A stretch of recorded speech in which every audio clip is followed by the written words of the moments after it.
Bonjour à tous et bienvenue sur le Rendez-vous Tech, l'émission qui explore et qui vous résume de manière compréhensible toute l'actualité tech, internet et gadgets.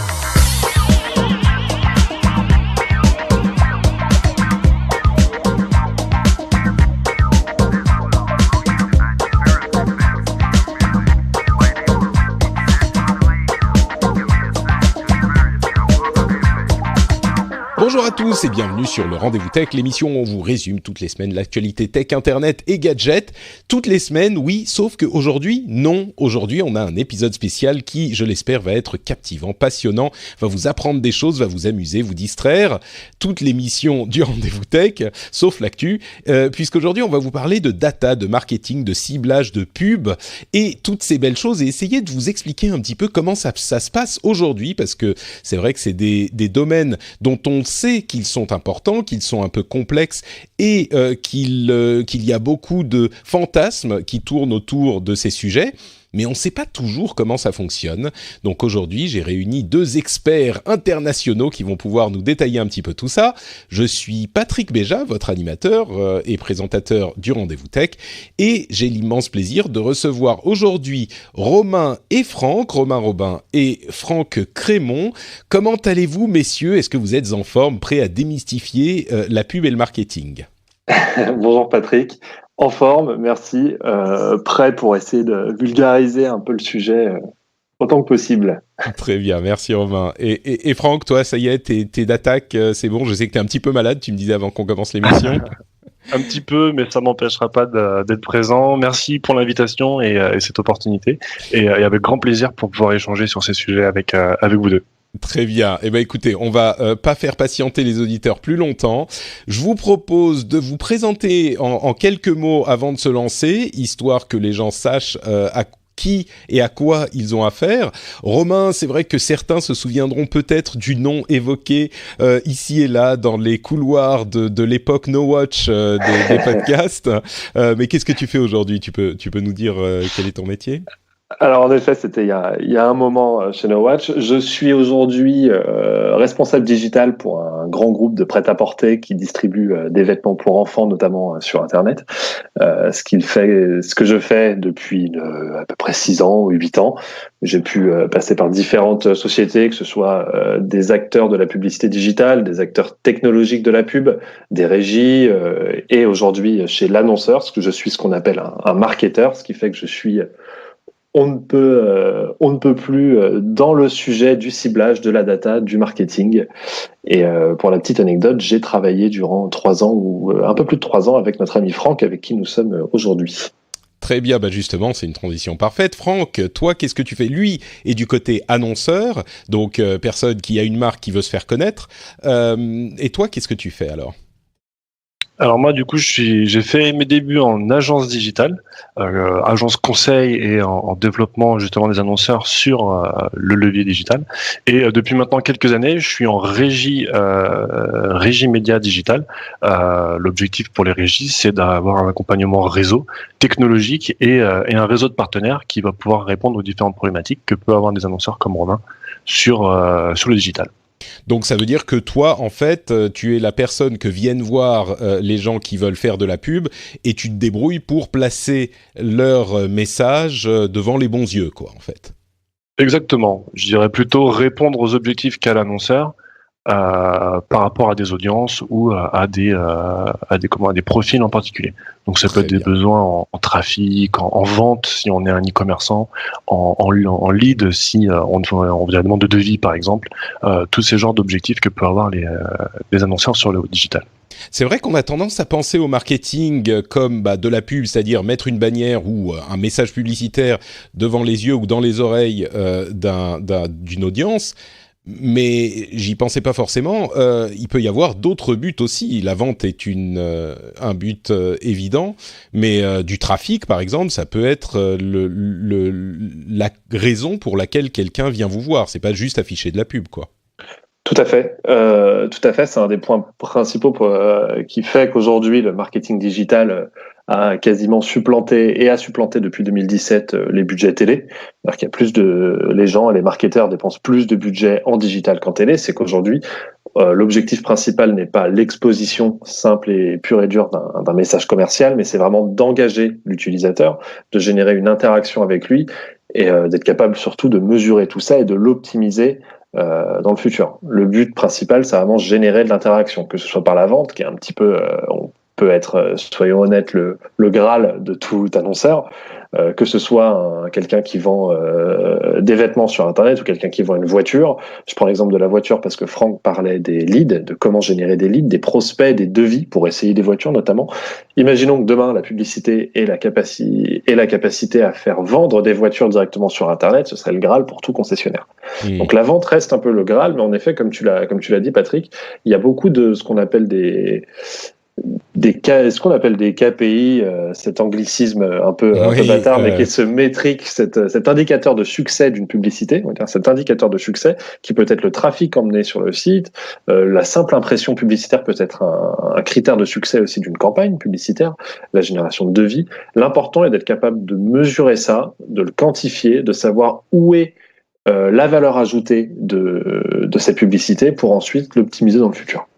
Bon, bah on va se lancer dans tous ces sujets. Je vais le mentionner parce que je suis sûr qu'il y a des gens qui l'auront noté. Vous êtes complètement dans le digital, hein. Le numérique, c'est un petit peu le langage de l'ancienne France, qui est pas la Startup Nation, tu vois. Donc vous êtes dans le digital. Et les KPI, c'est les Key Performance Indicators. Donc c'est effectivement les indicateurs qui vont permettre de savoir si une action a fonctionné ou pas et quelle données on va regarder pour savoir si ça a fonctionné. C'est vrai qu'il y a ce genre de termes qui sont utilisés dans ces domaines et tout le monde ne connaît peut-être pas les KPI, c'est de ça qu'on parle. Mais alors, avant de parler d'aujourd'hui, je veux passer juste 2 secondes pour dresser un rapide tableau de comment ça se passait avant. Et je pense que le monde de l'Internet d'avant, alors avant quoi, on ne sait pas trop, mais on va dire avant, il était très simple, c'est-à-dire qu'il y avait des bannières à afficher sur des sites, il y avait des régies publicitaires qui avaient un catalogue de sites sur lesquels ils pouvaient afficher des bannières. Et quand un annonceur, par exemple, Patrick Béja Gaming venait voir une agence publicitaire, il allait dire bon bah moi j'aimerais bien que des joueurs de jeux vidéo soient au courant de mes produits, connaissent mes produits, ils allaient me dire ah bah voilà on a tel site, le site JudgeHip ou le site superjeuxvideo.com ou machin, et on peut vous mettre des bannières là-dessus. C'est un petit peu comme ça que je vois le marché de la publicité d'avant. Après, il y a eu Google qui est arrivé et qui a commencé un petit peu une sorte d'automatisation. Il y avait AdWords qui était le fait de mettre des pubs sur le moteur de recherche Google en fonction des mots qu'on tapait dans le moteur de recherche. Donc, si quelqu'un cherche gaming, eh ben moi, si je paye assez, je vais passer devant les autres en pub pour afficher mon site. Alors évidemment, gaming c'est un titre assez commun, donc ça va coûter cher de mettre de la pub là-dessus. Il y a des termes moins communs qui coûteraient moins cher, et il y a aussi AdSense, qui est là de la pub effectivement sous forme de bannière sur des sites, mais qui est assez automatisé et qui prend en compte le contexte du site, donc qui sait ce qu'il y a sur le site et qui va donc pouvoir afficher de la pub qui va correspondre a priori au contenu du site, ou en tout cas on peut choisir ce genre de choses. Est-ce que c'est un bon résumé de la manière dont ça marchait encore une fois avant, et on peut avancer, ou vous avez des choses à ajouter sur cet ancien monde ? Non, je pense que c'est la bonne vision, mais je pense que c'est d'un point de vue utilisateur, c'est une vision qui est toujours d'actualité. Je pense qu'on a tous fait l'expérience, Romain y compris, quand on essaie de décrire à des amis qui sont pas du tout du milieu ce qu'on fait, quel est notre métier. La réponse bien souvent c'est toi qui nous mets de la bannière, c'est toi qui nous mets des vidéos avant notre vidéo, c'est toi qui nous envoie les mails, etc. Donc il y a toujours cette vision un petit peu simpliste et barbare de la publicité, alors que derrière il y a beaucoup de choses qui se cachent. Les gens commencent un petit peu à s'en rendre compte quand ils naviguent sur un site, qu'ils vont visiter des produits et que le lendemain ils renaviguent et ils se disent tiens c'est bizarre, les produits que j'ai regardés hier on me les propose dans les bannières. Il y a peut-être quelque chose qui se cache derrière. Je suis suivi, ça fait un peu peur. Et il y a toute une facette qui y avait un peu moins avant, justement à l'époque où tu décrivais, et qui arrive, qui est beaucoup plus automatisée et beaucoup plus généralisée aujourd'hui. Eh ben, parlons justement de la manière dont ça fonctionne aujourd'hui. Si vous deviez décrire en 5 minutes en général, on va partir dans les détails après, d'où viennent les données, comment elles sont utilisées, comment elles sont recoupées, qu'est-ce que c'est que la programmatique, etc. Mais vision générale de comment ça fonctionne aujourd'hui, comment la pub fonctionne sur Internet aujourd'hui, si vous deviez le décrire à quelqu'un qui n'y connaît rien. Je ne sais pas qui va prendre la parole, mais Romain, tu as l'air de te porter volontaire, donc vas-y. Allez, je me lance dans l'exercice. Franck, tu compléteras ou tu corrigeras s'il le faut. Aujourd'hui, la pub sur Internet et le marketing sur Internet est basé autour du système de cookies. Ce qu'on appelle ces petits fichiers déposés sur les navigateurs sur ton navigateur, le mien, sur tous les navigateurs, qui contiennent un certain nombre d'informations comportementales de ta navigation, quelle est par exemple ton adresse IP, quel est ton navigateur, et ensuite te donne une espèce d'ID, un tampon avec un identifiant unique qui est le tien.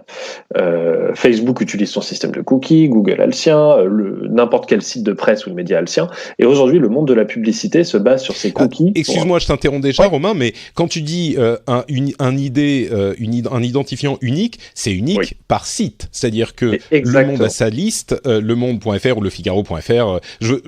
Bien sûr, ça inclut des sites comme Facebook ou Amazon, etc. Mais il faut bien comprendre que tout le monde les a. Et donc, ils peuvent vous retrouver d'une session sur l'autre quand vous êtes sur le même ordinateur, même si vous n'êtes pas logué sur le site du Monde, parce que sur votre cookie, ils savent qui vous êtes. C'est en fait une sorte de... Est-ce que c'est faux de dire c'est presque une sorte de compte qui est créé pour vous, pour vous suivre, quoi? Alors, je pense que la notion de compte ne peut pas être... est fausse en soi parce que le cookie a une durée de validité de 30 jours, qui est la durée de validité basique, c'est-à-dire qu'au bout de 30 jours, comme un cookie dans ton placard, il va périmer, il sera plus utilisable, tu vas le jeter. Là, les sites, les lemonde.fr, les Facebook jettent ces cookies et on recrée d'autres à chaque nouvelle visite que tu fais. Mais par contre, si tu refais une visite dans les 30 jours, il est rafraîchi, c'est-à-dire que c'est 30 jours depuis ta dernière visite, ouais. Exactement, et ça va venir alimenter ce cookie, dire que tiens, cet utilisateur, Patrick Béja, il vient 2 fois, 3 fois, 4 fois, tu vas prendre un peu d'importance parce que tu vas être quelqu'un qui revient souvent, qui est potentiellement réceptif au message qui est sur ces sites. Mais le but du jeu de ces cookies, c'est pas de toi savoir qui tu es, Patrick Béja, c'est de constituer des bassins d'audience, des gens qui ont le même comportement que toi, des comportements similaires, et de créer des bassins d'audience basés sur des similarités. C'est aujourd'hui sur ce principe-là que fonctionne Internet. On achète des bassins d'audience, on achète des... Franck, je pense que vous pourrez appeler ça des packages, des bassins d'audience thématiques. Je veux par exemple cibler des mamans, je veux cibler des fans de jeux vidéo, je veux cibler des gens vivant plutôt en province. Et ces cookies nous permettent d'atteindre ces objectifs et d'aller cibler cette audience de manière très basique. D'accord. Vas-y Franck. Oui, juste en complément, il y a le but, c'est également tout le monde ne met pas en place des cookies, bien sûr. Il faut avoir des technologies qui sont adaptées pour pouvoir le mettre en place. Donc bien sûr, si je vais demain sur le site de Patrick Béja, il y aura potentiellement pas de cookies parce que peut-être que tu n'en mets pas en place pour pouvoir suivre l'activité. Il y a 2 typologies d'analyse. Il y a les cookies justement d'analyse qui est très utile, notamment pour des sites e-commerçants qui vont pouvoir dire tiens, je me rends compte que les internautes viennent sur cette page, viennent sur la page produit, mais personne n'achète. Qu'est-ce qui se passe? L'analyse justement de la navigation de l'internaute va permettre aux sites e-commerçants de comprendre pourquoi ça fonctionne pas. Ça permet aussi potentiellement de déceler des problèmes. Ça permet on n'a pas besoin d'un cookie pour savoir s'il achète ou s'il achète pas, puisqu'on a les données de navigation du côté serveur également, non? Ou est-ce que ça donne plus d'informations, les cookies, pour suivre d'une session sur l'autre? C'est ce que ça tu veux dire. Permet notamment de retrouver combien de personnes uniques sont venues. Et non pas le nombre de personnes qui sont venues sur la page au total, parce que quand on réfléchit, je sais quand on fait les achats sur Internet, on aime bien regarder 3, 4, 5 fois le même produit pour être sûr est-ce qu'on l'achète, est-ce qu'on l'achète pas. Je confirme, oui. Donc tout ça, c'est des outils qui vont nous permettre d'avoir une vision plus réelle de ce qui se passe sur le site e-commerçant. Ouais. Et à côté de ça, il y a une autre utilité qui est plus publicitaire, où là, ça rejoint ce que disait Romain, qui vont permettre de créer des bassins d'audience, des similarités et des données qui vont être plus utiles à des fins commerciales. Donc il y a ces 2 types de données qui sont utilisées.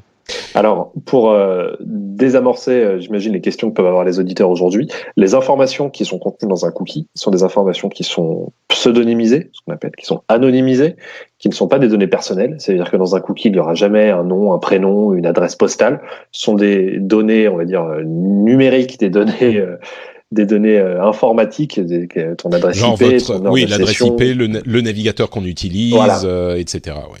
Exactement. Ou les peu d'informations qui sont on va dire personnelles, comme par exemple l'adresse email, sont encodées de manière à ce qu'uniquement le site qui a déposé le cookie puisse le lire. Ou alors, et c'est là où on en reviendra dans un temps 2, j'imagine, les partenaires commerciaux de ce site à qui tu as donné le droit de lire ton cookie. Et c'est là que ça devient, c'est là que ça devient intéressant. Bah justement, donc là, d'une manière générale, c'est intéressant que vous disiez que c'est à ce point basé sur les cookies, parce que c'est vrai que on sait que les cookies sont importants, mais vous avez l'air de dire que c'est vraiment la colonne vertébrale du marketing sur Internet.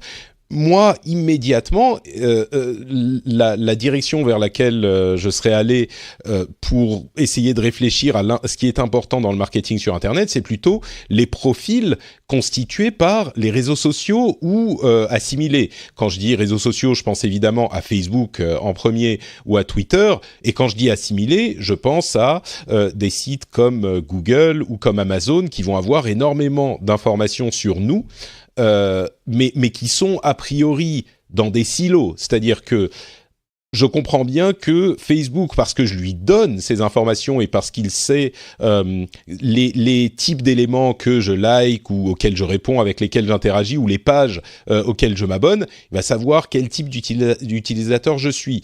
Google, par mes recherches, par les données que j'ai dans mes emails, etc., il va aussi savoir quel type d'utilisateur je suis. Encore une fois, Amazon, par les types d'objets que j'achète, ou même le type de médias que je consomme sur leur service avec Amazon Premium, ils vont là encore avoir des données sur moi. Tout ça, c'est des profils qui sont a priori dans des silos, et pourtant on me dit que c'est... Je t'entends rigoler, Romain, quand je dis qu'ils sont dans des silos. Et pourtant, on me dit que c'est là la mine d'or de la publicité sur Internet. Du coup... Et c'est peut-être un sujet qui est un petit peu complexe à expliquer, mais comment se fait le recoupement avec l'univers des cookies et comment est-ce que les annonceurs et les régies publicitaires vont utiliser ces informations pour cibler leur publicité. Et là, j'ouvre une question qui est énorme, donc je la pose par terre et je m'enfuis en courant et je vous laisse vous débrouiller. Je ne sais pas, peut-être, Franck, tu veux commencer sur ce sujet-là ? Comment est-ce que c'est recoupé ? Comment est-ce que c'est utilisé, toutes ces données, tous ces profils et ces données personnelles ? Alors, on va essayer de faire au plus simple. Je vais reprendre ce que tu disais tout à l'heure par rapport au fonctionnement de la publicité avant, où il y avait, moi j'étais en contact avec je sais pas, avec un site spécialisé sur tel pays, un autre spécialisé sur tel pays, et je créais un package de sites où je disais bon bah j'ai des audiences en affinité voyage et je vais les vendre à des annonceurs sur le voyage potentiellement. Ça c'était bien avant, on travaillait en package. Maintenant ça s'est énormément industrialisé, c'est-à-dire qu'il y a des outils très généraux, c'est-à-dire qu'ils sont qui sont du coup intégrés un petit peu à l'ensemble des sites qui permettent d'industrialiser les achats d'espaces publicitaires, donc notamment les bannières, pour prendre un exemple simple. Pourquoi cet outil a été créé ? Parce que simplement, moi j'ai un site, imaginons que je suis le responsable du site voyagevoyage.fr, il y a 1 million de personnes qui viennent sur mon site, par contre je réussis à vendre que 70% de mon inventaire publicitaire. J'ai 30%, quoi qu'il arrive, je peux pas le vendre, donc j'ai un manque à gagner potentiellement. Et donc, juste je précise, quand tu dis j'arrive pas à le vendre, ça veut dire que sur 30% des visites que tu as sur ton site, t'as pas de pub à afficher parce que personne n'a acheté cet espace. Exactement, parce que potentiellement ma régie publicitaire ne faisait pas bien son travail, ne me ramenait pas assez de clients ou avec des budgets pas suffisamment importants pour pouvoir prendre toutes les impressions que j'avais disponibles. Donc ça c'était un besoin. Sur ce besoin, on a des personnes qui ont créé des outils qui se pluguaient un petit peu à des places de marché où les sites pouvaient dire bah tiens, moi j'ai de l'inventaire de disponible et je vous autorise vous à venir venir acheter directement chez moi. Donc ces grosses places de marché, ça fonctionne comme sur du trading. C'est-à-dire qu'on a des annonceurs d'un côté qui disent moi je viens chercher des sites, peu importe où ils sont, à partir du moment où ils sont en affinité voyage potentiellement. Ouais, c'est là où je me permets juste de faire la distinguo. C'est vrai que les annonceurs viennent pour chercher des sites, mais une des raisons pour laquelle ces places de marché et la mise en commun des inventaires ont été créées, c'est que les annonceurs aujourd'hui ne cherchent plus des sites, cherchent des utilisateurs et des ventes. Et ces utilisateurs peuvent être sur plusieurs sites en même temps. Et le but, c'est de ne payer qu'une fois la pub pour aller sur cet utilisateur. Du coup, d'où l'objectif de ces places de marché, qui est de syndiquer, de mettre ensemble tous les inventaires publicitaires de chaque site et surtout d'être capable de reconnaître où sont les utilisateurs. Est-ce que Patrick Béja, quand il vient sur Amazon.com et quand il vient sur Facebook, moi demain, si je fais une campagne avec Amazon et une campagne avec Facebook, est-ce que je vais payer de la pub 2 fois chez Patrick? Peut-être que j'aurais eu besoin que de la payer qu'une fois, cette pub, pour qu'il la voie, vu que c'est la même personne. Et le but de cette place de marché...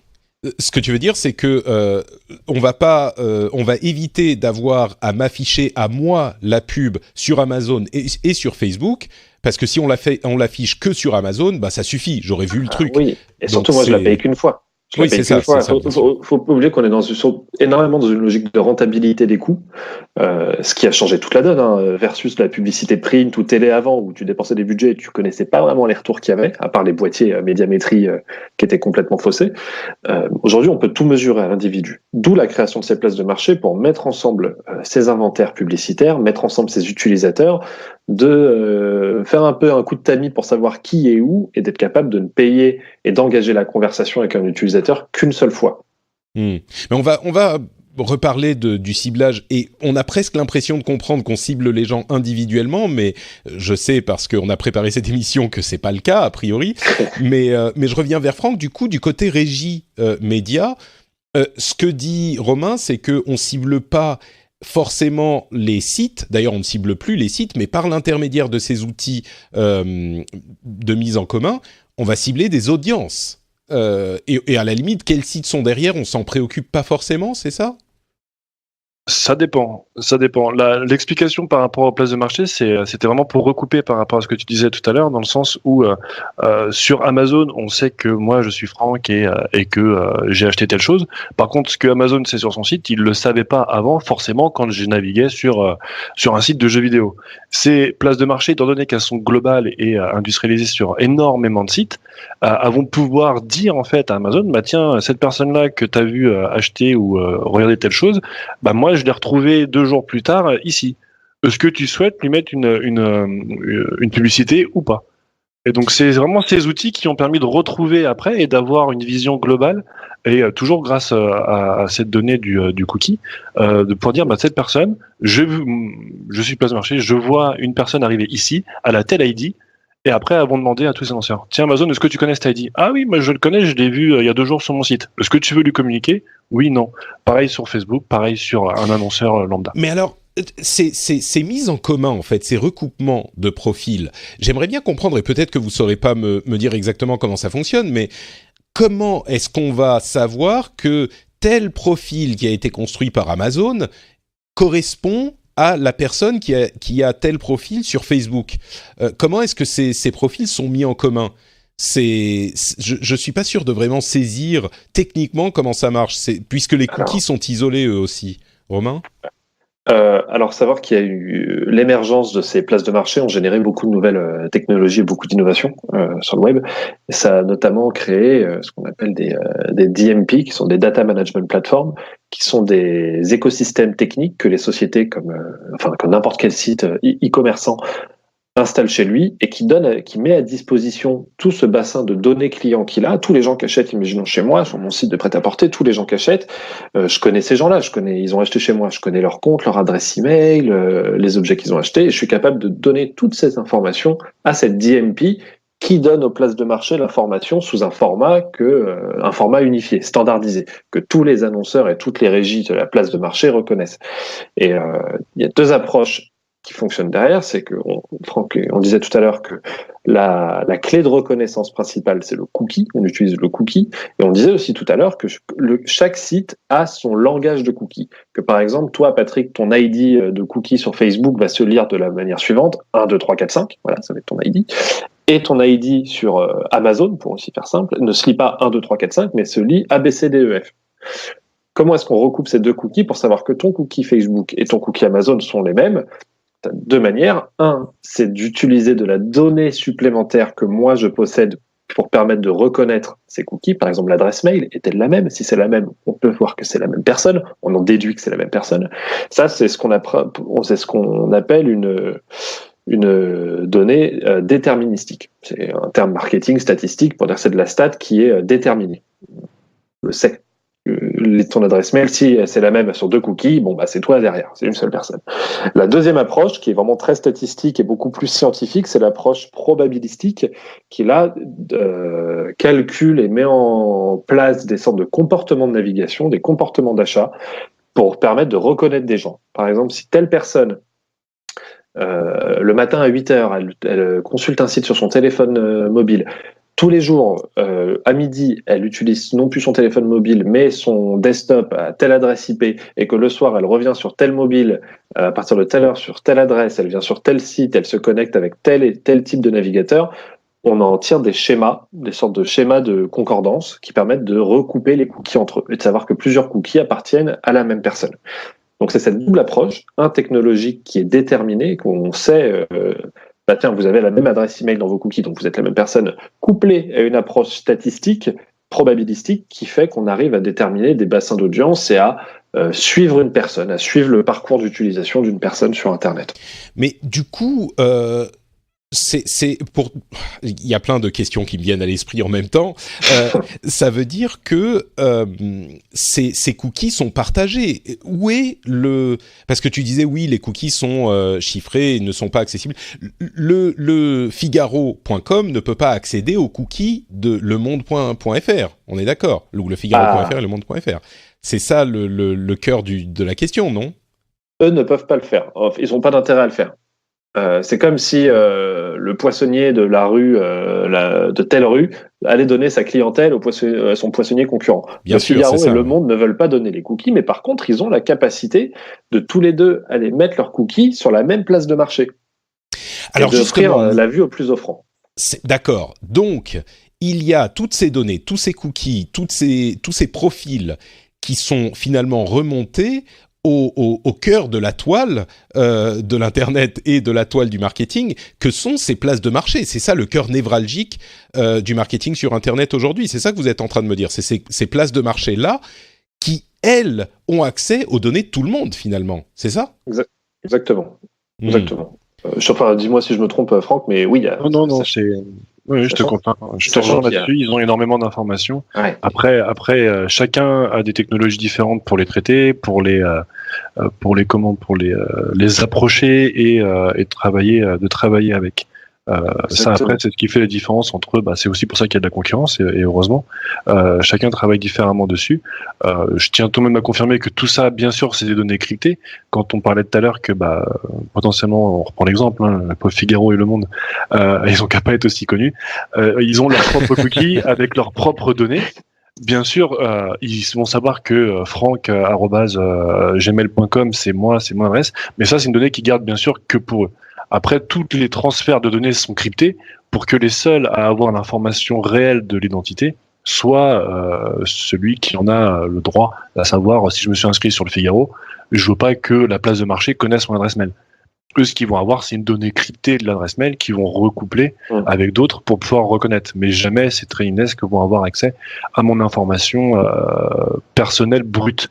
D'autres informations personnelles sont dispo, parce que derrière l'information personnelle, et la CNIL a fait un gros travail dessus, l'adresse IP est considérée comme une donnée personnelle. Ouais. Et c'est pour ça que ça a engendré aussi beaucoup de choses, beaucoup de changements, et on en reviendra après. Donc dans les cookies, il y a des informations qui sont dites personnelles, qu'on ne perçoit pas comme personnelles parce qu'il n'y aura pas mon numéro de carte bleue, il n'y aura pas mon nom, mon prénom. Mais c'est des informations qui me permettent de me retrouver, et à partir de là, la loi considère que c'est des informations qui sont personnelles. D'accord. Donc les informations personnelles sont chiffrées et sont gardées par les sites auxquels on les a livrés volontairement, mais il y a tout un faisceau d'informations de différents acteurs, acteurs du web qui sont remontés vers ces places de marché, et donc les places de marché, je pense que c'est la question qui brûle les lèvres des auditeurs maintenant, c'est est-ce qu'il y a un méga profil sur les différentes places de marché ? Alors, il y en a plusieurs qui fonctionnent de manière différente, qui sont plus ou moins efficaces, j'imagine, et donc chez qui on peut aller pour placer nos pubs en fonction des offres qu'ils vont nous proposer. Mais est-ce que ces places de marché ont un profil par personne ? Et j'imagine, est-ce qu'une place de marché peut dire, moi j'ai les profils de 30 millions de Français, et je sais où ils sont, je sais ce qu'ils font, mais est-ce que c'est un méga profil pour une personne ? Est-ce qu'il serait capable et je ne sais pas si vous pouvez répondre à cette question, mais c'est une question un petit peu alarmiste à la limite, mais si moi j'ai un accès illimité à cette place de marché, aux données de cette place de marché, est-ce que je peux retrouver Patrick Béja et savoir ce qu'il fait et où il navigue, peut-être pas avec super précision, mais est-ce que du coup j'ai accès à toutes les données, non seulement des sites que je visite, mais aussi de Google, de Facebook, etc., qui sont réunis chez ces places de marché, puisqu'elles réunissent tous ces profils. Alors juste Hésite pas trop longtemps à répondre, Franck. un début d'information. Chaque place de marché a, il y a énormément d'acteurs. Il faut se rendre compte que là, on n'est pas en train de parler d'un Google Biz qui maîtrise absolument tout. Il y en a bien sûr, mais à leur hauteur. Dans le sens où, c'est-à-dire, il y a combien de places de marché qui sont disponibles en France, par exemple? Il y en a 3-4 grandes, mais dans ces 3-4 grandes, on va en mettre 2. Toutes les places de marché ne se valent pas, et dans les 3-4 grandes, il y a Facebook et Google qui sont devenus aussi des places de marché, qui ont monté leurs places de marché. Mais du coup, est-ce que dans ce contexte de places de marché, Facebook et Google ont accès aux données des autres, ou ils se basent sur leurs données à eux? Ils se basent sur leurs données à eux. C'est là justement où je voulais en venir, et c'est là où c'est très intéressant. C'est dans le sens où chaque place de marché a sa propre donnée. On peut pas avoir une vue complète de chaque individu. C'est-à-dire que ce que Facebook sait est réduit à ce que je donne accès à ce que je donne comme information à Facebook. Alors bien sûr, il y a beaucoup de monde qui donne leur vie sur Facebook. À ceci près, pardon, je t'interromps pour préciser aux auditeurs que Facebook peut également avoir accès à des données de navigation qui sont pas directement liées à Facebook, puisqu'on a les petits boutons like sur les pages de différents sites, de très nombreux sites, y compris le mien d'ailleurs, et du coup ça, c'est lié au serveur de Facebook, et donc ça leur donne une information supplémentaire qu'on leur a pas donnée directement, mais qu'ils ont parce qu'ils voient où on va aller. Et il y a ce type de données aussi qui sont incluses. Mais vas-y, continue, Franck. Exactement. Mais ce que je parle, c'est qu'il y a Facebook a ses données, Google a ses données, mais ils vont pas. Si demain on était une petite souris et qu'on allait voir le profil de ton profil, pas ton profil Facebook, mais les données que Facebook a sur toi, il y aurait très certainement énormément d'informations, mais et bien sûr il y aurait plein de choses qu'ils savent pas. Et heureusement, et parce qu'on n'a pas tous la même utilité d'Internet, chacun. Certains font que du Facebook, d'autres vont naviguer sur d'autres choses. Et bien sûr, et heureusement, Facebook n'a pas cette visibilité-là. Donc, il existe énormément d'autres acteurs qui sont spécialisés, qui vont pouvoir juste donner de l'information. Je prends des exemples. Il y a des sociétés qui se sont construites, qui vont aller prendre la donnée que les internautes vont mettre dans les moteurs de recherche propres à chaque site. Alors je prends chaque site, ça peut être, pour reprendre des sites de presse, le Figaro, le Monde. Les personnes vont marquer ou alors sur des sites d'entraide, etc. Ils vont marquer tiens, j'ai machine à laver cassée, comment la réparer, et ils vont mettre ça sur un moteur de recherche. Des nouvelles entreprises, nouvelles maintenant quelques années, mais on va dire assez nouvelles, des entreprises ont mis en place des partenariats avec des très grands sites pour pouvoir justement venir récupérer la donnée de ces moteurs de recherche. Machine à laver cassée, ils vont avoir 2-3 mots-clés, machine à laver cassée, et ils vont dire, tiens, ça c'est une information qui est super importante. Et ça, ni Facebook, ni... alors Google peut l'avoir, parce que bien sûr, ils ont leur moteur de recherche, mais on va dire que ça, c'est propre à chaque site. Et c'est pas super important pour tout le monde, mais pour un vendeur de machine à laver, c'est une belle information. Ah oui, bien sûr, ou un réparateur, oui. Ou un réparateur. Donc voilà, ça c'est un exemple parmi tant d'autres, mais il y a plein d'autres acteurs qui sont arrivés et qui vont réussir à mettre en place d'autres moyens d'avoir des données qui peuvent être utiles à un moment T pour certains annonceurs. Donc là, la machine à laver, c'est sûr que si je vends des voitures, je m'en fiche un petit peu. Par contre, si je suis un acteur qui vend ou même qui répare des machines à laver, forcément que je serais intéressé de pouvoir communiquer auprès de cet internaute. Donc, tout ça pour dire que finalement, Facebook a des données qui sont relatives à ce que nous on leur donne, Google également, mais il y a beaucoup d'autres acteurs qui vont pouvoir donner l'information. Si je prends l'exemple d'une voiture, ce qu'on disait tout à l'heure, est-ce que j'ai envie de changer de voiture ? Pas sûr que Facebook va le savoir très facilement. Par contre, d'autres acteurs vont pouvoir identifier ce besoin qui arrive doucement, parce que je vais comparer, je vais commencer à regarder des fiches, je vais regarder un peu combien pourrait me coûter mon assurance, etc. Donc bien ça, c'est des données que chacun, de manière fragmentée, va réussir à avoir, et mais sans savoir qui je suis derrière, ils vont juste avoir une idée de cookie, et grâce à ces places de marché, ils vont pouvoir dire, tiens, j'ai une information sur tel cookie. est-ce que quelqu'un est intéressé par cette information? Et là, on arrive sur un autre métier qui est celui de data provider, donc fournisseur de données, où nous, là, on vend pas de l'inventaire directement, on vend juste de la donnée. Je sais que tel identifiant a un besoin avéré sur une machine à laver, potentiellement. Pour reprendre cet exemple. J'ai encore un petit peu de mal à saisir exactement comment ça fonctionne et comment se font tous ces échanges de données. Et je crois qu'on va arriver à des questions programmatiques et de bassins d'utilisateurs plus que de profils personnels. Mais j'ai quand même l'impression, Franck, que t'as pas tout à fait répondu à ma question. Si sur la place de marché, on va chercher une personne en particulier, est-ce qu'on va pouvoir trouver ces données alors peut-être que tout est chiffré et que légalement on n'a pas le droit, mais qu'on pourrait le faire comme si on avait accès, je sais pas, aux données de la police nationale, et que c'est pas parce qu'elles existent quelque part qu'on y a forcément accès. Mais est-ce que, enfin peut-être que vous savez pas non plus, est-ce que c'est possible ou pas de retrouver les informations sur une personne précise? Non. En clair, ton nom, ton prénom, ton adresse, qui tu es, qui pourrait permettre de t'identifier toi, tu ne pourras jamais les retrouver sur une plateforme d'échange, sur ces places de marché. Tout est anonymisé et pseudonymisé bien en amont, au moment où il y a un dépôt de cookies sur ton navigateur, au moment où tu es déjà sur un site type Libération, pour changer. Oui, un petit peu d'originalité. Avant qu'ils ne vendent cette donnée à la place de marché, la donnée est complètement verrouillée, anonymisée, cryptée, et donc, quand bien même en théorie, on pourrait retrouver toi, ton parcours, ton identifiant et une espèce de métafiche de qui tu es sur Internet, quel est ton comportement d'achat, on ne pourrait jamais le regrouper avec toi, Patrick, ton identité en tant qu'individu. Bon, ne disons jamais parce qu'on sait qu'on peut désanonymiser des sets de données et casser des chiffrements évidemment, mais disons que c'est prévu pour protéger les données les plus sensibles au moins. Donc du coup, on arrive aux questions des bassins d'audience et à la programmatique qui est très liée à celle des régies. Qu'est-ce que c'est exactement que cette programmatique? Parce qu'on a bien senti qu'il y a beaucoup d'automatisation et d'industrialisation dans tout ce dont vous nous avez parlé. Mais concrètement, cet acte d'achat, cette sélection d'audience, ce ciblage finalement, si j'ai bien compris lors de notre préparation, Franck, tu me disais que c'est réuni sous le terme de la science de la programmatique, je dis volontairement la science. Qu'est-ce que ça veut dire exactement? Tout est automatisé.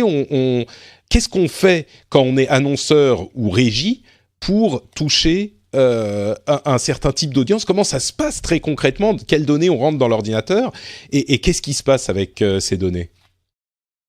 Alors ça rejoint ce qu'on disait justement par rapport à toute cette enveloppe de places de marché, dans le sens où on va pouvoir...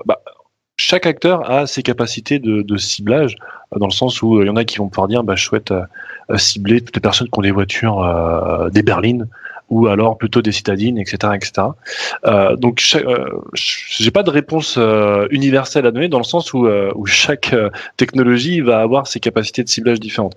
En tout cas, pour donner des cas un exemple un peu global, on va pouvoir dire tiens, je voudrais cibler plutôt des hommes ou alors que des femmes dans telle région de la France. Je voudrais pouvoir communiquer sur eux plus tôt le matin que l'après-midi. C'est des choses qu'on peut mettre en place et qui ont des affinités. Donc là, on va parler d'affinité, affinité jeux vidéo, affinité auto, affinité finance potentiellement. Et à partir de là, la place de marché, du coup, je configure et elle va regarder les informations qu'elle a par rapport à ça. Donc tu as une sorte de formulaire géant dans lequel tu vas pouvoir avoir plein d'options. Et tu vas dire je veux tel et tel et tel et tel type d'audience, et ensuite la place de marché, rappelons que la place de marché ça peut être Facebook ou Google ou même d'ailleurs Amazon qui s'est lancé sur dans le domaine également récemment, ou d'autres entre guillemets indépendants. Donc j'imagine que en fonction des besoins de tes différents clients, tu vas peut-être t'adresser à différentes places de marché ou à plusieurs en même temps. Tu vas remplir les grands formulaires et il va te sortir au final, ça va vous coûter tant d'argent pour quoi? Pour tant d'impressions, pour tant de clics, pour tant d'actions. Et puis tu vas dire oui ou non, j'accepte, et tu payes, et l'argent est transféré vers la plage de marché qui redistribue ensuite vers les gens qui leur ont fourni ces données, c'est ça? Les différents sites, c'est exactement ça. Ouais. C'est ça.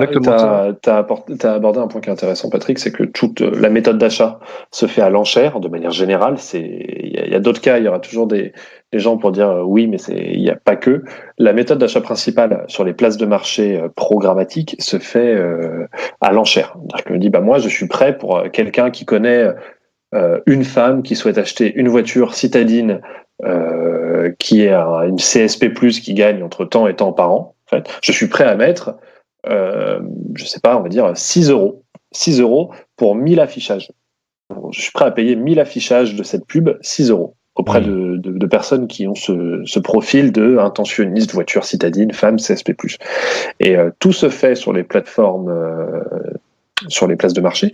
Tout se fait de manière complètement automatisée, à l'enchère. C'est-à-dire qu'ensuite, ça va être les annonceurs qui proposent leurs tarifs. Moi, je suis prêt à mettre 6 euros, moi 7, moi 8, machin. Et sur un format, ce qu'on appelle le coût par 1000 impressions, CPM. On achète ça sous ce format-là. Et c'est toujours à l'impression, donc à l'affichage, c'est pas au clic. Ouais, parce qu'en fait, c'est la méthode, ça c'est pour que les places de marché et que les sites type qui donnent de la donnée et de l'inventaire type Libération, Figaro, Le Monde, ça représente ce qu'il y a de moins risqué pour eux. L'impression qu'on clique dessus, qu'on achète derrière, eux ils s'en fichent. Là, ils vont être payés juste pour mettre la pub. Parce qu'il y a d'autres modèles d'achat publicitaire qui sont par exemple ce qu'on appelle des modèles à la performance, c'est-à-dire quand il y a vraiment que l'affichage répond à un objectif direct de l'annonceur. Par exemple, la méthode de paiement à l'achat. C'est-à-dire que je vais ne payer lemonde.fr que si la personne qui aura vu ma pub a concrétisé un achat derrière. Et ça, on réussit à suivre la personne du moment où elle clique sur une pub jusqu'à l'achat, j'imagine avec les cookies. Et du coup, il faut que ça se fasse dans les 30 jours, mais c'est quand même... Tout à fait. Exactement. En fait, ça, c'est les personnes, sont les marketeurs, sont les annonceurs. C'est de mon côté, c'est sur ce quoi je travaille tous les jours. Nous, sur notre site, on a la capacité de dire ces cookies-là, ils viennent. C'est un cookie qui vient par exemple de lemonde.fr.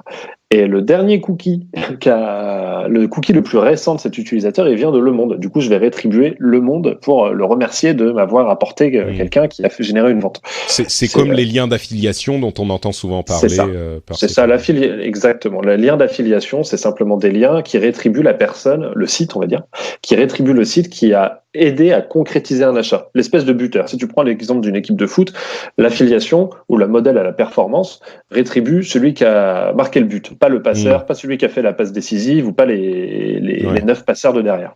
Mais du coup, c'est un modèle qui, visiblement, d'après ce que vous dites, est un petit peu moins apprécié des sites parce que eux, ils préfèrent avoir une sorte de sécurité, de fiabilité, de stabilité. Ils savent, j'ai tant d'affichage, ça va me rapporter tant d'argent et pas besoin de savoir si, oui ou non, ça se concrétise. Et on va pas jouer au loto avec est-ce que la personne va aller acheter ou pas.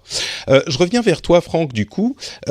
Toujours dans ce contexte de mécanique d'achat, tu as un annonceur, par exemple Romain ou quelqu'un d'autre, ou Patrick, tiens, super, comment je l'avais appelé, ma super société, Super Gaming Patrick Béja, qui vient de voir. Est-ce que tu peux nous expliquer de A à Z ou de 0 à 100 comment ça se passe concrètement en quelques minutes de l'entretien, c'est-à-dire je fais quoi? Moi, je décroche mon téléphone, je dis bonjour Monsieur Crémont, je voudrais faire de la pub pour tel truc, et comment on arrive de là à peut-être voir ma pub affichée, voire même un utilisateur qui va venir sur mon site ou acheter mon produit et qui va me dire j'ai vu votre pub à tel endroit, c'était super, c'est grâce à ça que je suis venu que je vous ai découvert. Comment ça se passe? Quelles sont les différentes étapes? Alors la première étape, c'est on reste quand même des commerçants dans le sens où on va d'abord demander les objectifs. Non, c'est la première étape. Bien sûr, le budget. La première question, c'est le budget, c'est savoir. Parce que en fonction de ça, l'entretien peut être très rapide, finalement. J'ai 14 € en fait. Donc qu'est-ce que je peux faire? Acheter 2 kebabs et écoute, ça me paraît bien investi quand même. Exactement. Non, concrètement, d'abord, comprendre tes objectifs. Qu'est-ce que tu veux faire? Parce que bien sûr, en fonction de ton objectif, on peut travailler de 1000 manières différentes. Et ça rejoint ce que disait Romain. Si tu me dis, moi, je veux faire des ventes, on va plutôt aller chercher des buteurs. Si tu me dis je veux faire connaître mon site parce qu'il n'est pas connu du tout, là on va aller plutôt chercher non pas des buteurs mais des influenceurs. Des influenceurs, bien souvent dans le football c'est aussi les buteurs, mais c'est ceux qui vont faire connaître, qui vont avoir la capacité d'avoir une belle résonance et faire découvrir ta marque au plus de monde. Donc des sites de presse par exemple, c'est des carrefours d'audience, il y a énormément de personnes qui viennent dessus. Donc c'est des beaux exemples sur lesquels on peut être positionné pour faire connaître une marque, faire connaître un produit, etc. Donc ça c'est la première question. Quel est ton objectif ? À partir de là, on essaie d'en savoir un peu plus sur ton site. Ça permet deux choses. Ça permet de savoir si les objectifs sont ton besoin et ton objectif est réalisable, et savoir comment est-ce qu'on va réussir. Donc les questions, c'est combien de visiteurs tu as déjà sur ton site. Si tu me dis je veux faire 10 000 ventes le mois prochain, et si tu me dis que tu as 100 visiteurs qui viennent sur ton site, je vais te dire tout de suite que ça va être très très très compliqué, forcément. Donc combien de visiteurs tu as sur ton site, ça peut être potentiellement combien aujourd'hui tu fais justement de ventes, avoir une fourchette, etc. Et le budget, parce que ça va aussi, là encore, c'est pas une raison pécuniaire, c'est de mettre en face notre capacité à répondre aux objectifs en fonction des moyens que tu nous donnes. Une fois que tout ça c'est fait, bien sûr, nous on va travailler, et ce qui nous intéresse le plus, sur la mise en place de la campagne sur nos outils.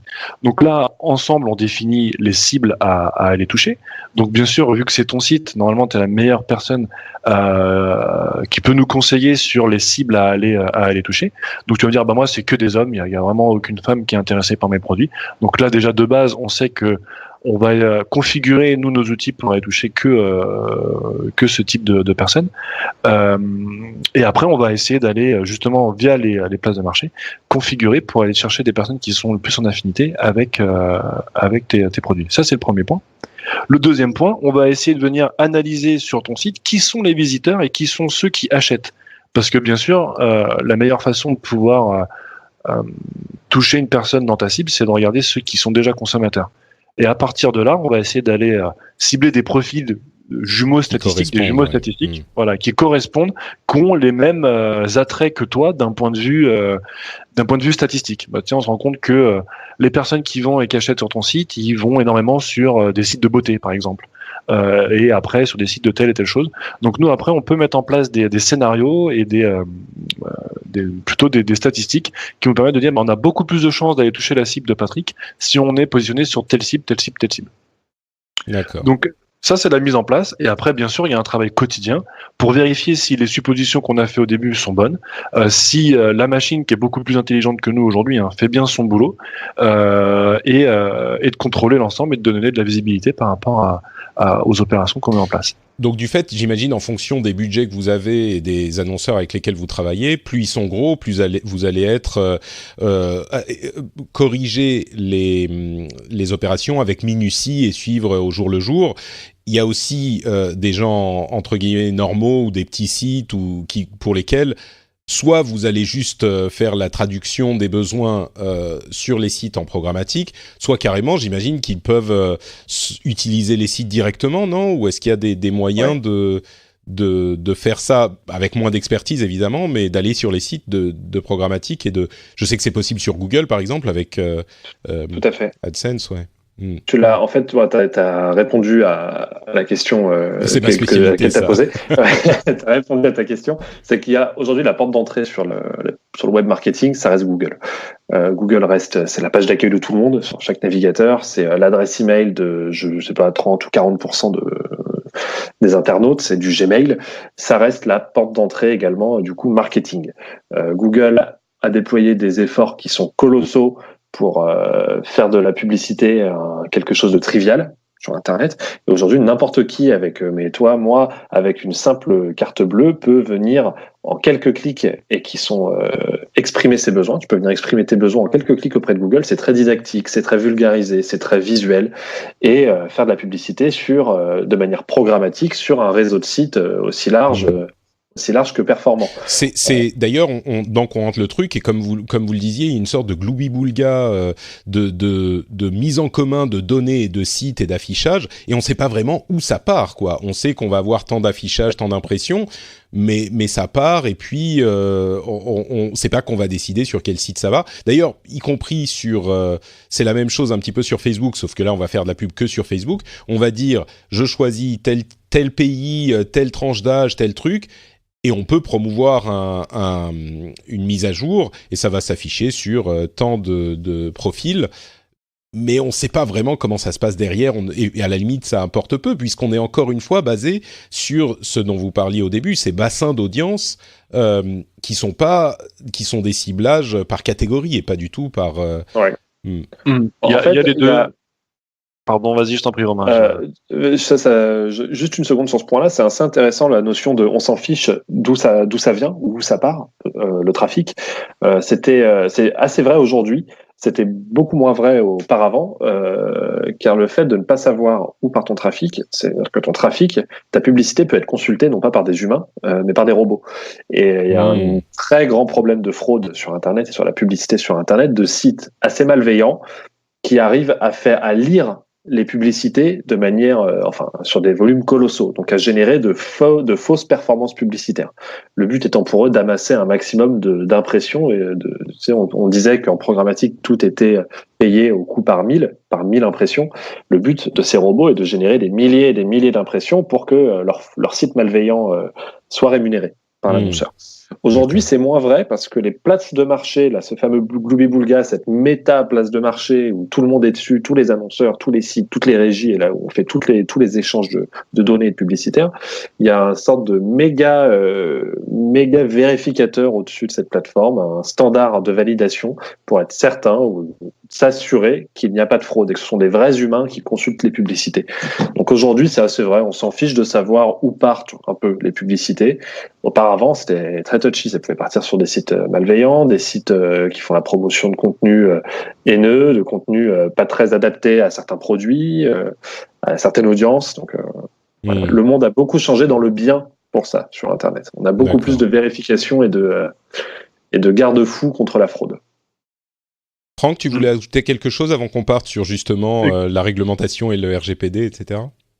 Ça rejoint ce que dit Romain, c'est que c'est par rapport à ce qu'on disait tout à l'heure, dans le sens où avant on était vraiment en one-to-one avec chaque site, donc forcément on avait un contrôle humain derrière en disant on sait qu'on est sur ce site, dans un cadre de diffusion fermé comme on le dit, et on n'avait pas besoin de se poser la question où est-ce qu'on allait être, parce qu'on le savait de base, c'est ce qu'on nous vendait. Aujourd'hui on vend des audiences, donc c'est un petit peu contradictoire de dire je voudrais cibler telle audience, mais par contre je veux pas être mis sur tel site. Alors pourquoi je dis ça? Parce que des fois, on ne va pas avoir de contradiction en disant je voudrais cibler des intentionnistes automobiles. Par contre, je veux pas être sur potentiellement les sites où vont se rendre ces audiences.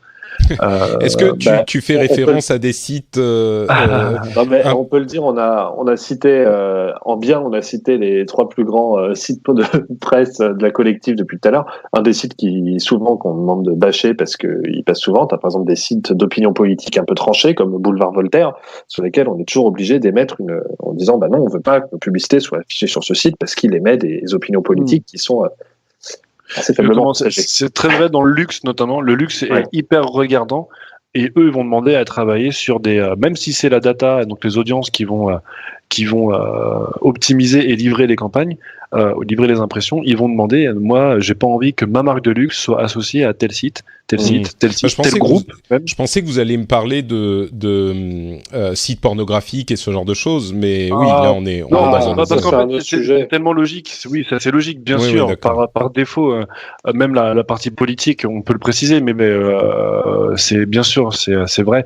Toutes ces choses-là sont vérifiées. Les sites pour adultes sont hors du scope de beaucoup de personnes du marché, sauf ceux qui sont spécialisés là-dedans, bien sûr, qui ne vont pas avoir la publicité pour le site de Patrick sur un site pornographique.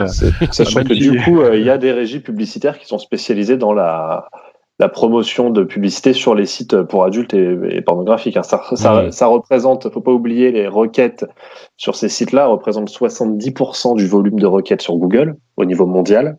70% des requêtes sur Google sont des requêtes liées à du contenu adulte ou du contenu pornographique. Tu veux dire que 70% des recherches de Google, c'est cul, porno, ce genre de choses? Oui, ce genre de mots-clés, exactement. D'accord. Je peux même te dire qu'il y a des grosses avancées technologiques sur le digital qui ont été apportées grâce à ces sites. Mais tu te souviens de cette vieille chanson sur Internet qui avait fait le buzz qui s'appelait The Internet is for Porn? Oui, tout à fait. Et ça reste c'est assez ça reste drôle, vrai, cocasse, mais comme dit Franck, énormément d'avancées sont faites par ce milieu-là, qui est un peu plus malin que les autres parce qu'il doit passer outre les garde-fous qu'on met en place. Et en effet, ça reste la principale industrie sur Internet. Bah, c'est lié, hein, forcément, vu que c'est là où il y a le plus de monde qui se rend, ils sont en avance par rapport aux problématiques, même si certaines problématiques sont liées à leur secteur d'activité, mais ils peuvent être avant-gardistes sur certains sujets parce qu'ils ont tellement de trafic qui vient sur leur site qu'ils connaissent ces besoins avant les autres.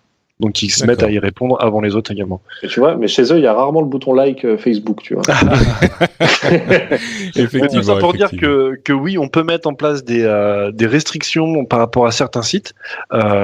Certains annonceurs qui sont beaucoup plus généralistes font confiance en la technologie et ils se disent d'accord, moi, même si je suis un vendeur d'habits pour hommes, si la technologie se rend compte que sur le site de beauté féminine, c'est un homme et qui peut être dans ma cible, je suis d'accord pour qu'on lui affiche de la publicité, même si c'est sur un site pour femmes. Parce qu'on sait que derrière l'individu qui se cache derrière, ça peut être ça peut être n'importe qui. Et la technologie sait qu'elle est dans la cible, donc à partir de là, il n'y a aucun problème pour pouvoir aller communiquer sur cet individu, même s'il est sur un site qui n'a rien à voir avec. Exactement. D'où l'intérêt, effectivement, pour tous les sites qui participent à ces places de marché. J'imagine, aujourd'hui, la plupart des grands sites sont inscrits à une ou plusieurs places de marché, j'imagine. On parle de la France, hein, mais tous les sites, n'importe quel site, enfin, dès qu'il y a de la pub, de toute façon, ils vont être sur une place de marché. Ils vont pas une ou plusieurs, même. Une ou plusieurs. Il y a peu de places de marché qui ont des exclusivités. Justement, c'est l'avantage, c'est de pouvoir un site, il a tout intérêt à travailler avec une ou plusieurs places de marché pour pouvoir profiter des données ou des partenariats que la place de marché va avoir avec tous les annonceurs. Tu sais, c'est toujours le même cycle dans la tech. Au début, dans tous les gros sites ont voulu internaliser leurs ressources et ont voulu créer leur place de marché, chacune, en disant, moi, j'ai la meilleure donnée. Le Bon Coin, par exemple, a créé sa régie et sa place de marché. Enfin, pas sa régie. Le Monde a créé sa régie. Amazon a créé sa régie. Tout le monde a créé sa régie. Donc, en fait, on s'est retrouvé dans un écosystème où il y avait autant de régies que de sites. Donc, c'était comme si tu travaillais en finale en direct avec les sites. C'était comme avant. Ouais. Et là, t'en as un qui arrive, qui met les deux pieds dans le plat et qui dit, moi, j'ai créé une technologie pour tous vous rassembler. Un anneau unique pour tous les rassembler. Là, c'était une place de marché où toutes les petites places de marché vont venir s'intégrer et je deviendrai la meilleure. Et puis tu vas voir, le cycle va évoluer et demain tu en auras un concurrent à cette méta place de marché qui va dire non, venez chez moi, je suis meilleur. C'est-à-dire, il y en a plusieurs qui vont arriver et sûrement dans 5 ans, il y aura quelqu'un qui va dire non, moi je suis une méta place de marché qui peut intégrer, c'est déjà méta place de marché et on va être dans un cycle d'évolution technologique comme ça. Exactement.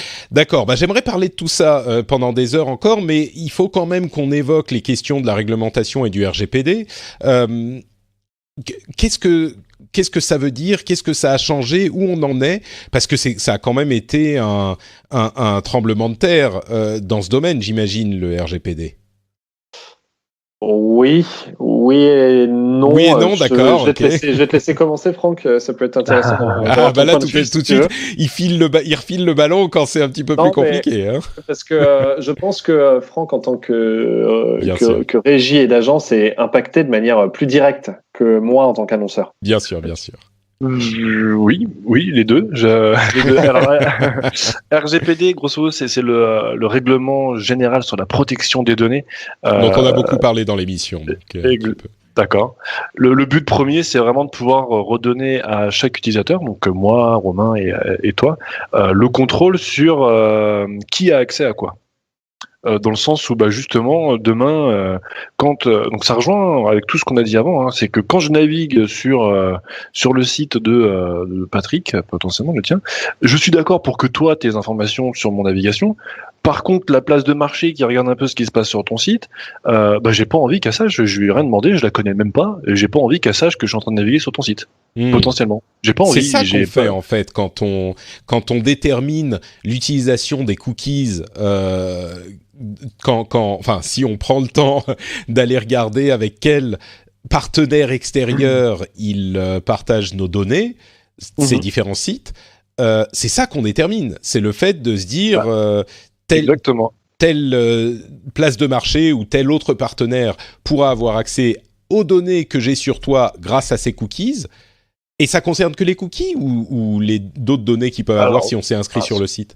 Ça peut être d'autres données. Oui, c'est principalement les cookies. Après, bien sûr, il y a d'autres données, mais là, j'ai envie de dire que c'est beaucoup plus du bon sens, même si pour certains acteurs, c'est pas dans le sens où si je m'inscris à la newsletter du site de Patrick, j'ai pas envie que mon adresse mail se retrouve demain sur le site dans la base de données de Franck. Ça, non, mais ça, on était déjà du bon sens. Mais oui, mais le RGPD remet en place, on remet une couche, quoi.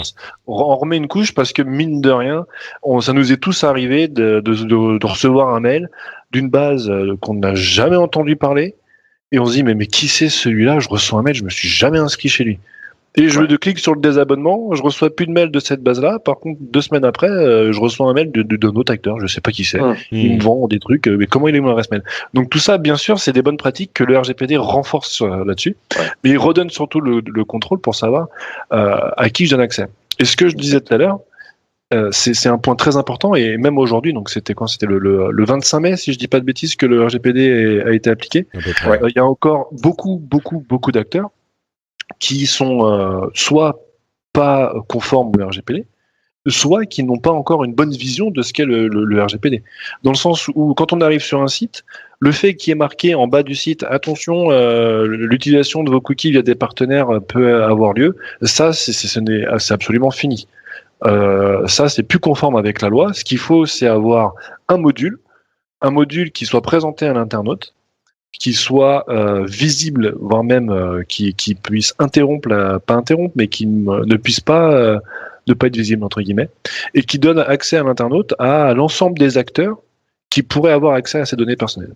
Mais moi, en tant qu'internaute, je choisis, lui, je veux bien qu'il ait accès, lui, je veux pas, lui, je veux bien, lui, je veux pas. C'est marrant parce qu'expliqué comme ça a beaucoup de sens, mais quand on les voit à froid, c'est difficile de comprendre que c'est ça qui se passe. Exactement. Et peut-être qu'il y a un petit peu d'obfuscation et les fameux dark patterns qui font que, bon, on veut pas trop que vous compreniez quand même si sur le papier, on est en conformité avec la loi.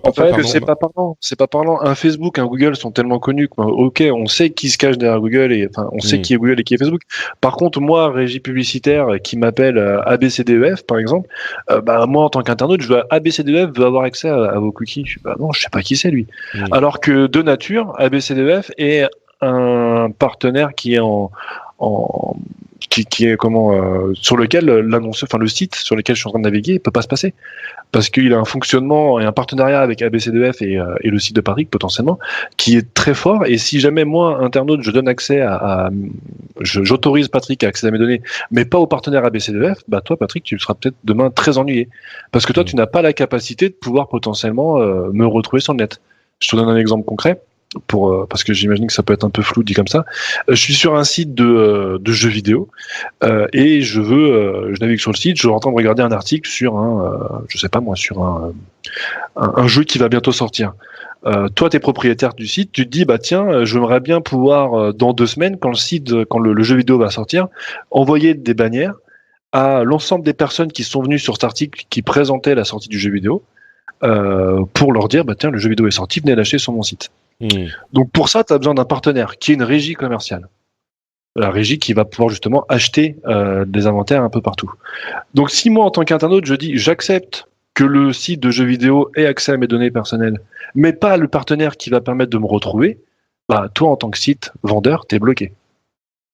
Parce que tu vas pas pouvoir donner à ton partenaire qui est en capacité de retrouver l'internaute le droit de le faire, en fait. Oui, bien sûr.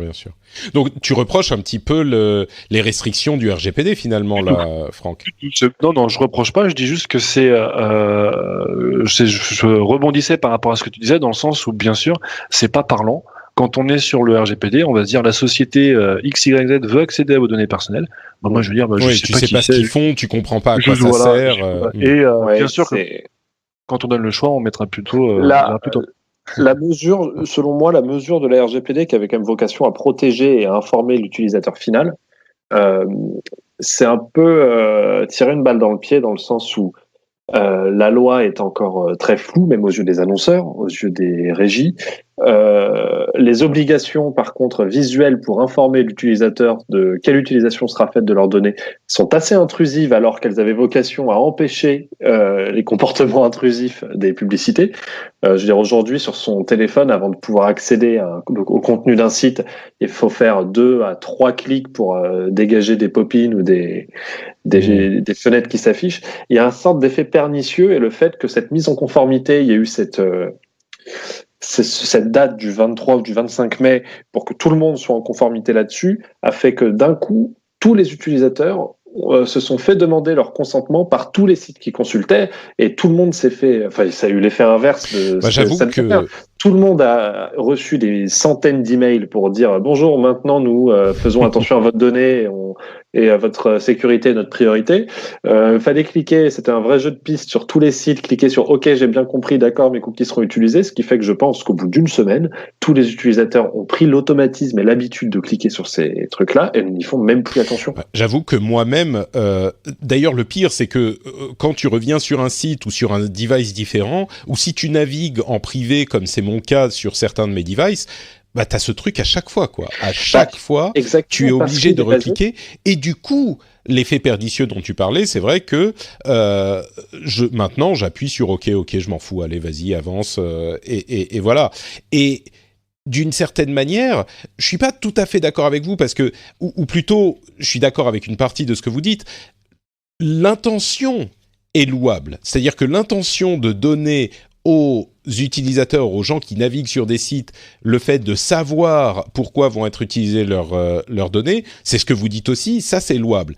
Exactement. Mais dans l'implémentation, c'est difficile à faire par la force des choses, je crois, sans que ça ne devienne fastidieux. Et cet aspect fastidieux fait que ça devient contre-productif. Et qu'au final...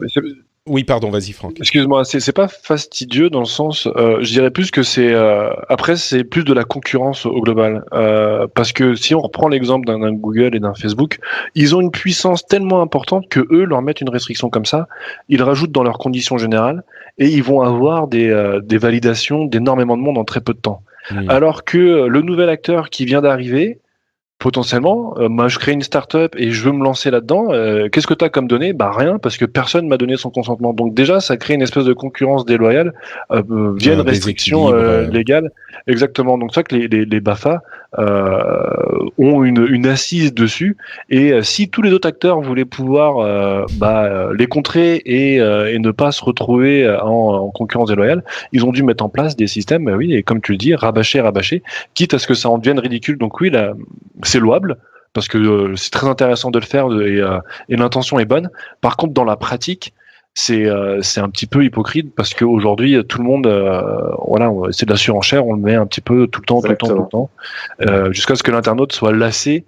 C'est déjà le cas. Moi, je pense que la plupart des gens, si quelqu'un comme moi est lassé et clique juste la plupart du temps sur OK, c'est bon, je n'ai aucun doute sur le fait que 90% des internautes européens le font aussi. Et oui, on peut dire, et c'est vrai, au moins on a le choix, au moins on peut désormais contrôler les choses si on le souhaite.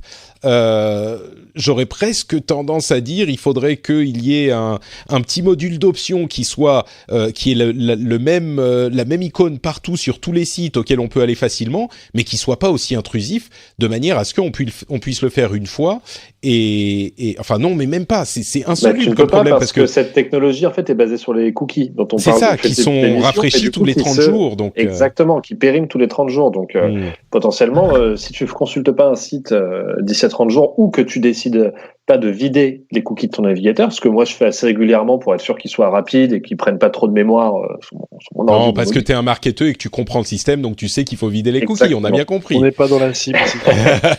Non, mais c'est vrai que cette RGPD voulait contrôler l'utilisation de la donnée qu'on en fait, sauf qu'elle n'a aucun impact, comme disait Franck, sur Google et Facebook principalement, parce qu'ils étaient potentiellement... Puisqu'ils ont les données autrement, de toute façon. Ils ont la donnée autrement, et ils étaient déjà en conformité parce qu'ils étaient obligés, ils sont sous le feu des projecteurs, en fait. Donc ils étaient obligés d'être plus que réglo avec la donnée qu'ils avaient. On voit les Columbia Gate, enfin, tous les différents problèmes de leak et de diffusion de données sur lesquels ils sont... qu'il y a eu assez récemment. Donc, du coup, la mise en place de la RGPD ne sert pas à grand-chose dans la majorité des cas, car ces deux acteurs étaient déjà, on va dire, en conformité avant, et ils représentent 60% des investissements publicitaires sur Internet. Quasiment tout aujourd'hui, n'importe quel marketeur, moi, tout le monde, on achète entre 50 à 60% de notre inventaire publicitaire chez Facebook et chez Google. Ouais, c'est assez impressionnant effectivement, et eux ils ont déjà cette base de données, et donc ils sont à la limite renforcés par les barrières qui sont mises aux entrées de tout le monde, c'est-à-dire des nouveaux entrants, quoi. Exactement. Mais bon, peut-être qu'à terme, peut-être qu'il faudra aménager, je pense, l'implémentation de cette RGPD, à mon sens, surtout pour éviter cet effet pervers que on clique. Mais comment le faire, je sais pas. Il faudra voir comment ça se. Je reste convaincu que l'intention est bonne, et j'ai l'impression que c'est ce que vous dites aussi. Mais l'implémentation, c'est pas qu'elle aurait pu être mieux faite, c'est qu'on sait pas vraiment comment mieux la faire. Et c'est de là que vient le problème, quoi. Elle arrivera dans l'ère post-cookie, ce qu'on appelle ce qui se passera une fois qu'on décidera de passer à une autre technologie que le cookie. Et ça, c'est un tout autre sujet qui demande énormément d'évolution et de volonté d'évolution de la part du secteur, de l'industrie, du marketing, du ciblage de données. Mais on ne pourra faire des évolutions et être plus transparent et être plus clair qu'une fois qu'on passera sur un système qui va au-delà du cookie. Justement, c'est une belle conclusion peut-être. On a commencé avec les cookies. Est-ce qu'on peut finir en posant cette question ?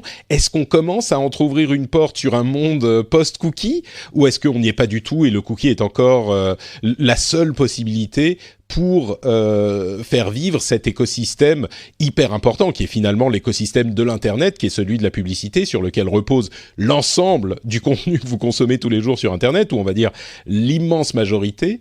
Est-ce qu'il y a autre chose que les cookies à l'horizon ? Ou non, c'est les cookies et rien d'autre? Ça dépend alors, je sais qu'en affiliation, donc c'est vraiment très spécifique, parce que pour rappel, l'affiliation, pour reprendre l'exemple de Romain, c'est le buteur. C'est-à-dire que c'est le dernier site sur lequel je vais aller et je vais voir une offre, je vais cliquer dessus, je vais aller sur le site e-marchand et je fais mon achat. Donc on peut le faire avec des liens spécifiques. On peut le faire. On travaille plutôt sur les liens, exactement. Là-dessus, en interne, on met en place des solutions basées sur le clic, dans le sens où on va passer un paramètre spécifique lorsque l'internaute clique sur une bannière ou sur un produit, etc. Donc là, il n'y a aucune information personnelle qui est passée, donc pas besoin de cookie, on met juste un ID. Et après, il revient à l'annonceur, donc au site marchand, de venir récupérer cet ID, donc ce paramètre, de le garder en mémoire, et quand il y a une vente de fait, de repasser cet identifiant dans la vente. Et à partir de là, on peut justement faire un croisement entre telle vente contient tel ID, et après de dire tel ID il vient de tel site web. Donc c'est tel ID, à moins de le garder dans la session spécifique, il faut le mettre sur Exactement. Le cookie si on veut le retrouver. C'est là la limite, c'est qu'on est beaucoup plus limité, mais ça permet de répondre à certains besoins qui est bien loin de tout ce que peut englober un cookie aujourd'hui. Il y a certaines sociétés qui essaient de se faire passer de se passer du cookie. Google est la première, en développant autour des individus comme toi et moi un écosystème qui est always on, toujours connecté. De cette manière, tu ne perds plus la trace de la personne. Comment ils le font ? Ils le font en ayant ton ID Google sur ce que tu es sur Android, que tu sois toujours connecté avec ton ID Google. De cette manière-là, ils sont capables de te suivre au-delà de 30 jours. Ils essayent de mettre chez toi des jolis enceintes connectées, des enceintes connectées qui sont capables d'écouter et de toujours avoir une petite oreille sur les conversations qui se passent pour suivre tes intentions d'achat. Voilà, le but est de créer un écosystème. Excuse-moi, je précise. Ne faisons pas de peur. C'est pas qu'ils écoutent tout ce qu'on dit, c'est que quand vous leur parlez spécifiquement, là ils peuvent enregistrer vos demandes et vos. Oui, c'est pas qu'ils espionnent. Il y a surtout pas de. Non, il y a clairement pas. Ils ont aucun intérêt. Il y a zéro intérêt à le faire, et même s'il y a beaucoup trop de data à stocker, c'est pas une sacrée empreinte carbone. Mais non, ils ont aucun intérêt à tout écouter. Mais le but est de créer un écosystème complet, toujours connecté autour des individus. Et ça, comme tu dis, la porte s'est ouverte à la RGPD, en gros, d'avoir une nécessité de passer au-delà du cookie.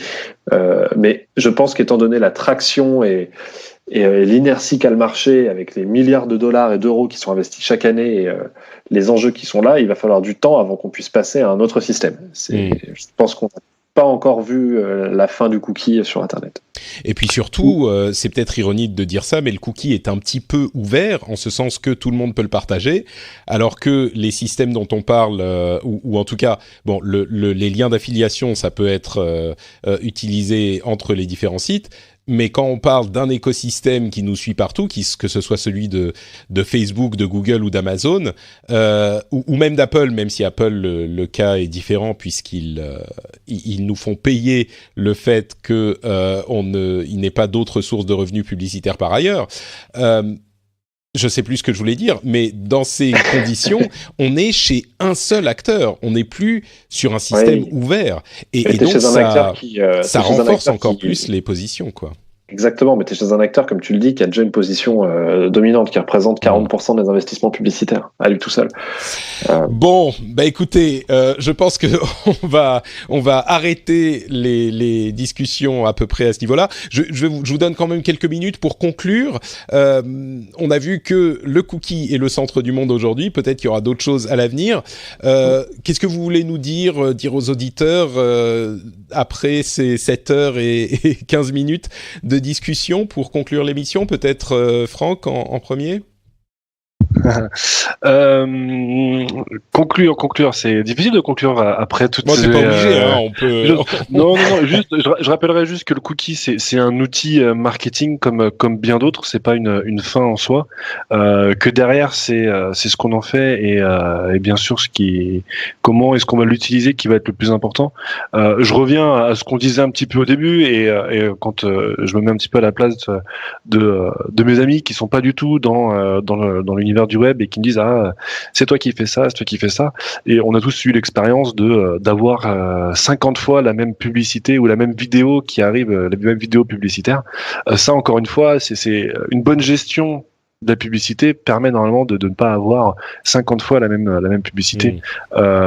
Et tout ça c'est des outils qu'il faut utiliser pour pas qu'il y ait cet aspect néfaste à la publicité, dans le sens où forcément au bout d'un moment on en a marre d'être surexposé toujours à la même chose, et le cookie a quelque chose d'assez bienfaisant en soi, parce que ça nous permet d'avoir des offres qui sont normalement en phase avec qui je suis, ce qui pourrait m'intéresser.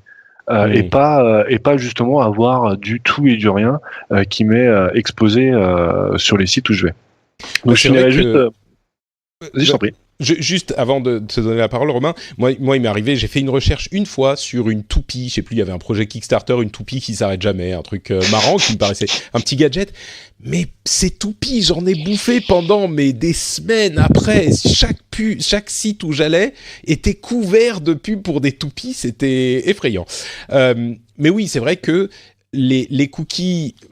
vous avez même des moyens très simples de vous en débarrasser. Il y a des extensions pour Chrome ou pour d'autres navigateurs qui vont vous permettre d'effacer les cookies ou même de les bloquer sur tous les sites et sur tous d'effacer les scripts, etc.